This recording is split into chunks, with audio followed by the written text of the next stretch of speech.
Hey everyone, welcome back to the channel. If you're into crypto, you know how important it is to manage your assets securely. Today, we're tackling a super practical tutorial: how to send Shiba Inu from Crypto.com to your Arculus wallet in 2025. This process is straightforward, but always double check for any updates in the crypto world. Let's dive right in. First things first, make sure you have the Crypto.com app installed on your phone and that you're logged in. It's 2025 now, so expect some sleek updates to the interface, but the core steps remain user-friendly. Open the app and head to your wallet section. Here, you'll see all your holdings, including your Shiba Inu tokens. Select Shiba Inu from your list of assets. Next, look for the Withdraw or Send option. This is where things get exciting. You're about to move your crypto to a more secure spot.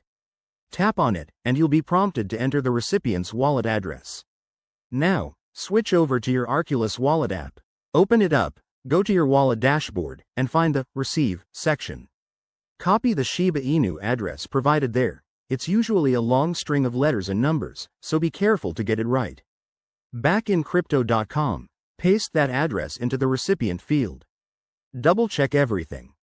The amount you're sending, the network, make sure it's compatible, like Ethereum for Shiba Inu, and any fees involved. In 2025, transaction fees might be lower due to advancements, but always confirm. Once you're good, hit Confirm and authorize the transaction with your Crypto.com PIN or biometrics. Sit tight for a few minutes. Blockchain transactions can vary in speed.